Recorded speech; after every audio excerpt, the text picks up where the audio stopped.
ক্যাপাসিটরের একটা প্রবলেম দেখে নিই আমরা।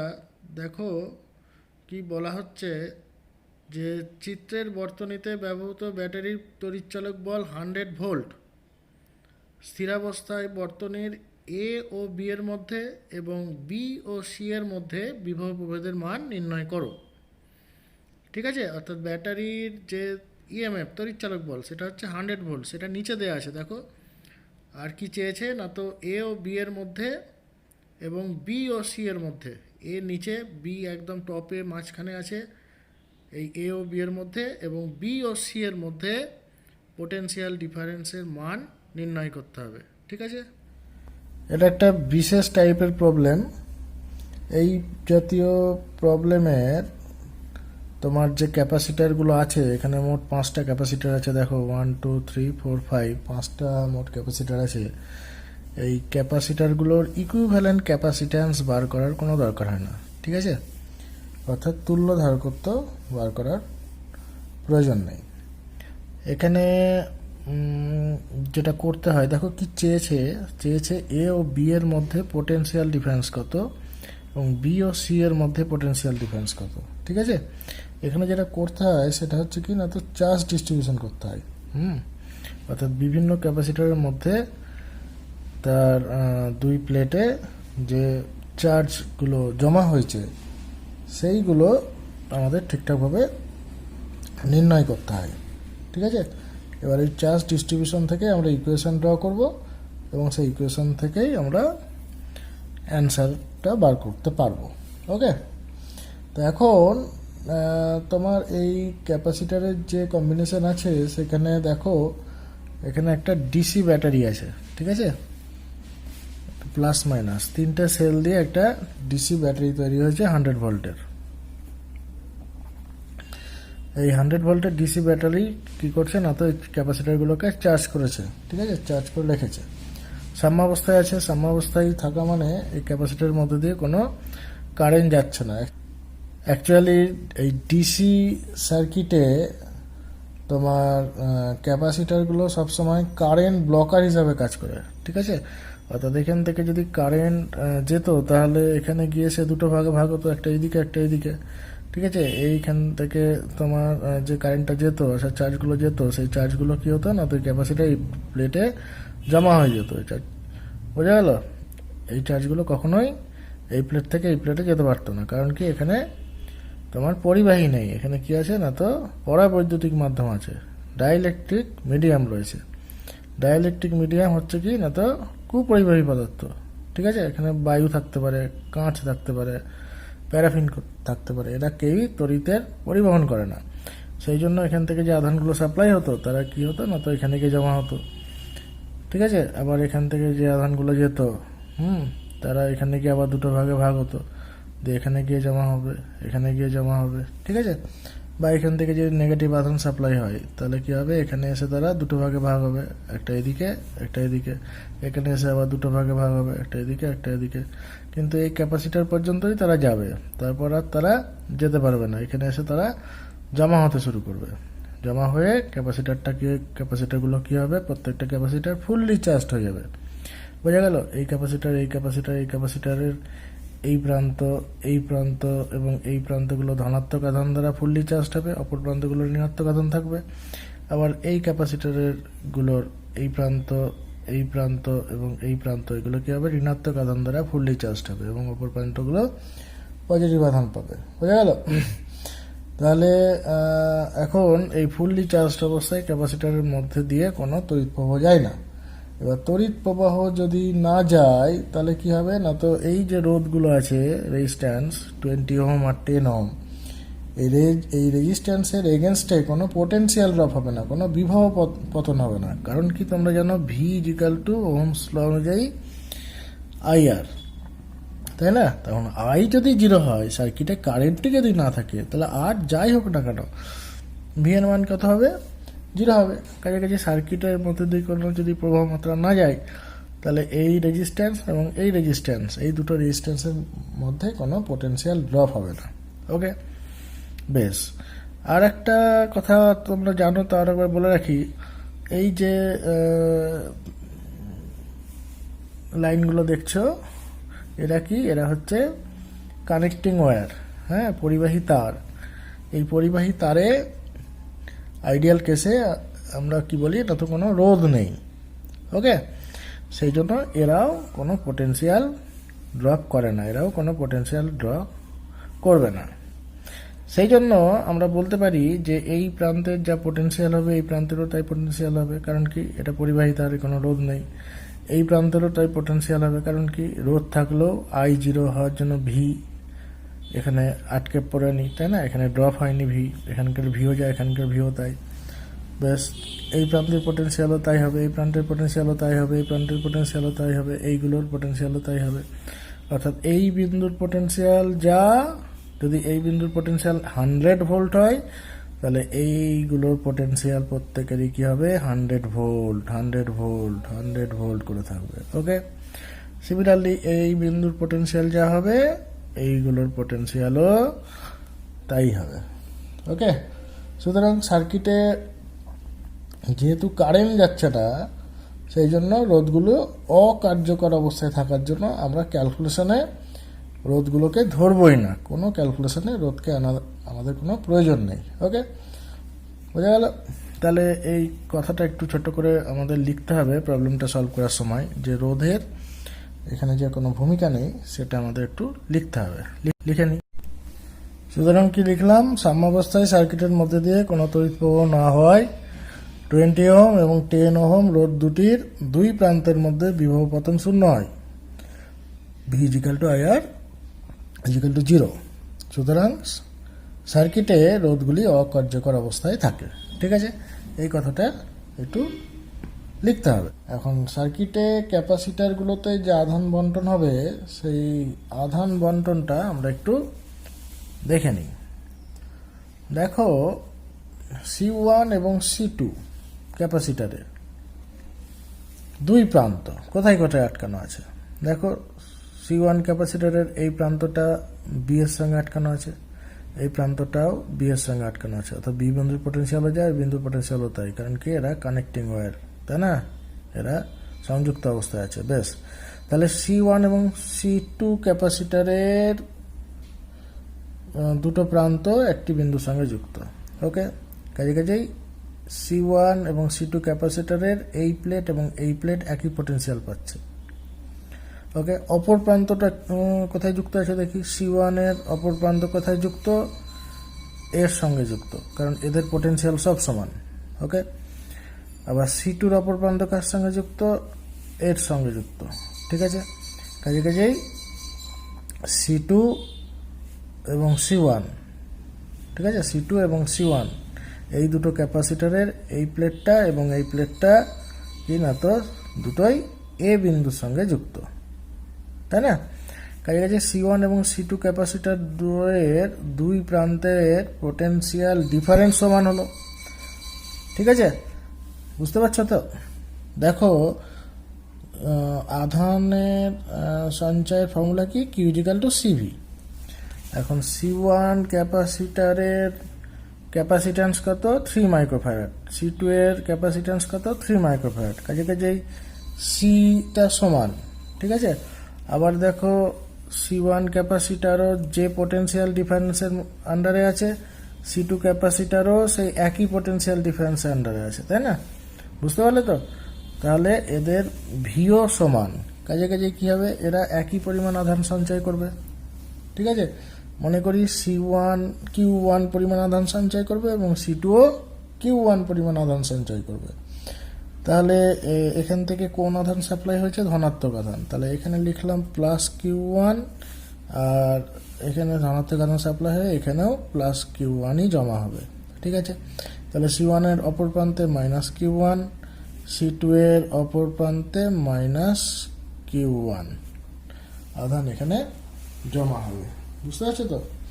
বেশ, এবার C4 এ দেখো, আর C4 আর C5 ক্যাপাসিটারগুলোকে দেখো, একইভাবে দেখো, C4 এবং C5 এর এই প্লেট এবং এই প্লেট এই দুটোই বি এর সঙ্গে যুক্ত, অর্থাৎ একই পোটেনশিয়াল পাচ্ছে। আর এই প্লেট আর এই প্লেট এরা কি কার সঙ্গে যুক্ত? সি এর সঙ্গে যুক্ত। এরা সি এর সঙ্গে যুক্ত, কারণ আর তো আর পোটেনশিয়াল ড্রপ করতে পারে না, কারণ প্রভাব মতো যাচ্ছে না, তাই না? প্রভাব নেই এর মধ্যে, কাজে কাজে এর পোটেনশিয়াল ড্রপ করতে পারছে না। কাজে কাজে এই বিন্দুর পোটেনশিয়ালও যায়, এই বিন্দুর পোটেনশিয়ালও তাই, এই বিন্দুর পোটেনশিয়াল যায়, এই বিন্দুর পোটেনশিয়াল তাই, এই বিন্দুর পোটেনশিয়াল যায়, এই বিন্দুর পোটেনশিয়াল তাই। কাজে কাজে C4 আর C5 ক্যাপাসিটর দুটো একই পোটেনশিয়াল ডিফারেন্সের আন্ডারে আছে, এবং এদের ক্যাপাসিট্যান্সের মানও একই 1 মাইক্রোফ্যারাড করে। ঠিক আছে, কাজে কাজে এরাও যে আধান বন্টনের মাধ্যমে যে আধান সঞ্চয় করবে, এদের ভ্যালু সমান হবে।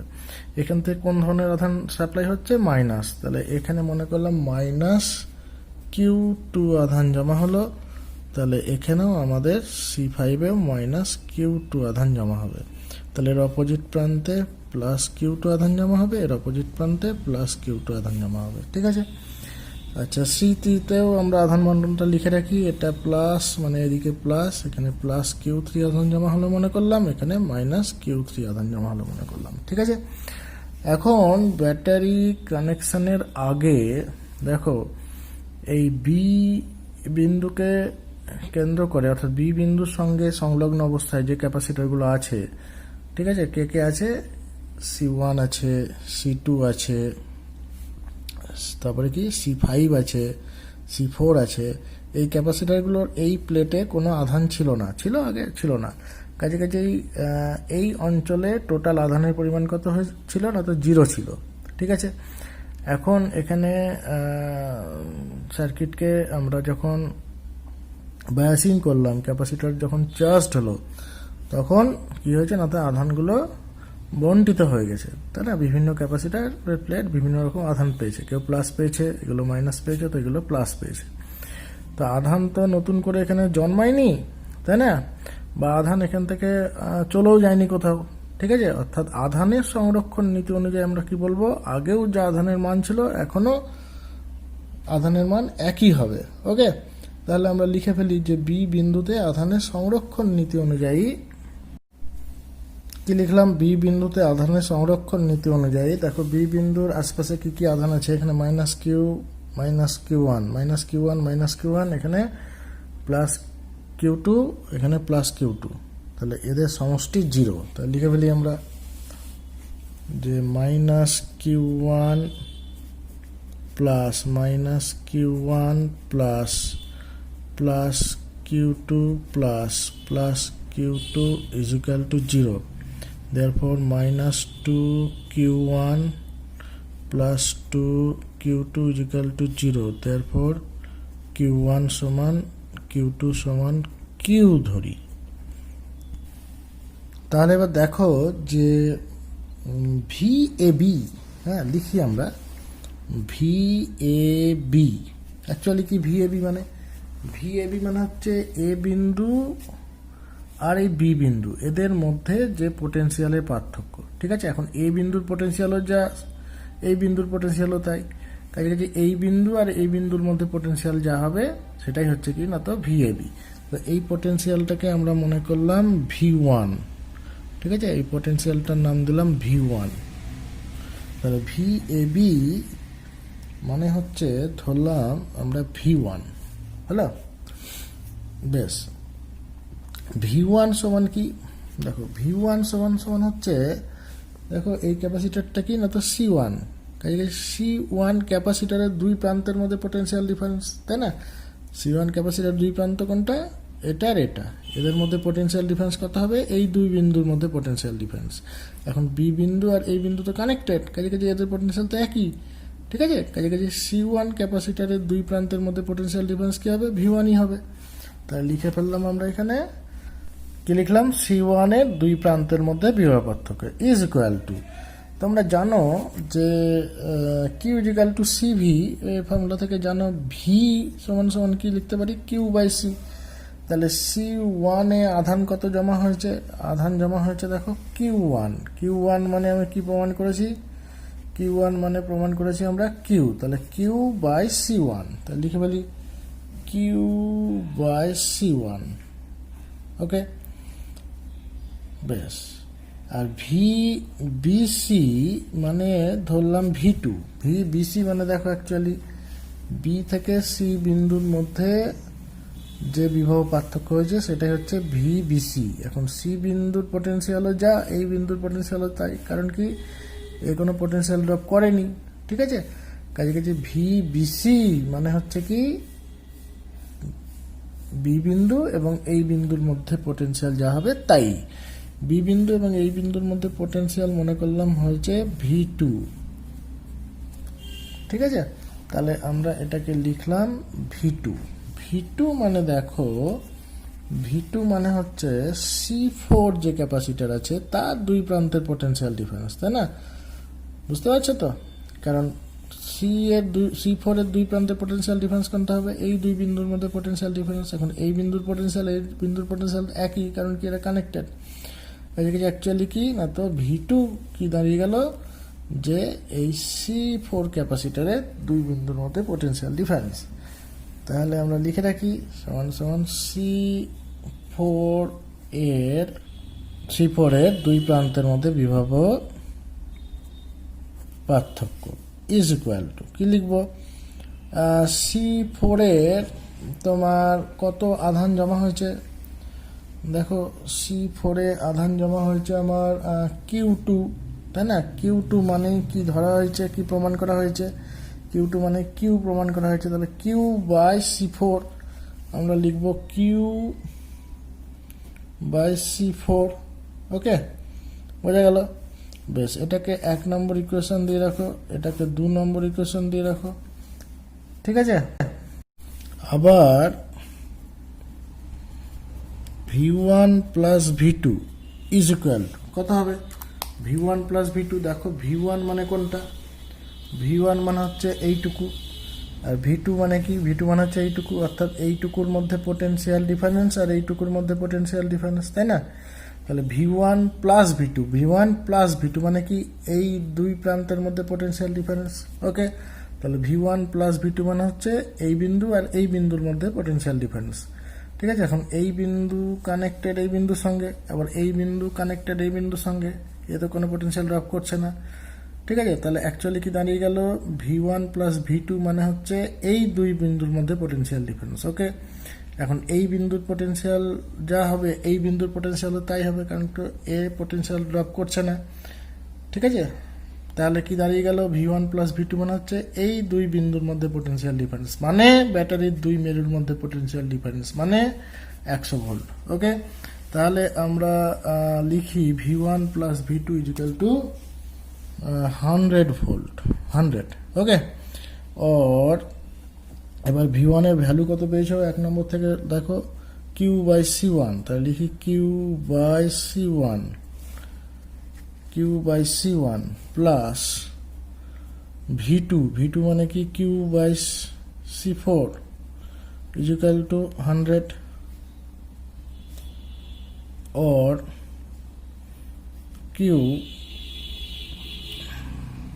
বাই C1 এর ভ্যালু কত, C1 এর ভ্যালু হচ্ছে 3 মাইক্রোফ্যারাড, মানে হচ্ছে 3 ইন্টু 10⁻⁻6 ফ্যারাডে, প্লাস Q বাই C4 মানে কত 1 microfarad, 1 into 10⁻⁻6 is equal to 100, और Q ইন্টু 10⁻6 কমন নিয়ে নিলাম, তাহলে হয়ে যাচ্ছে 1/3 প্লাস 1 ইকুয়াল টু 100, और Q দেখতে পাচ্ছ তো, और Q ইজ ইকুয়াল টু হয়ে যাচ্ছে 100 ইন্টু 3/4 ইন্টু 10⁻⁻6, और Q इक्वल टू 25 into 3 মানে 75 into 10⁻⁻6, therefore Q is equal to 75 into 10⁻⁻6 coulomb. Okay, এবার আমরা VAB এবং VBC এর ভ্যালুটা বার করে নিই।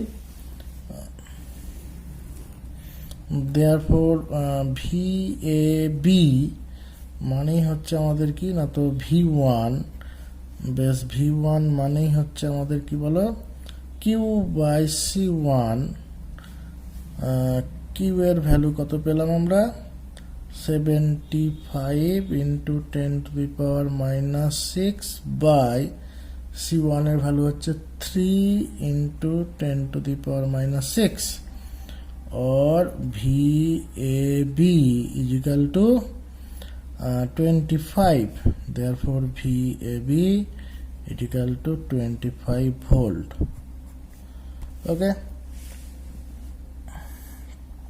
এবার VBC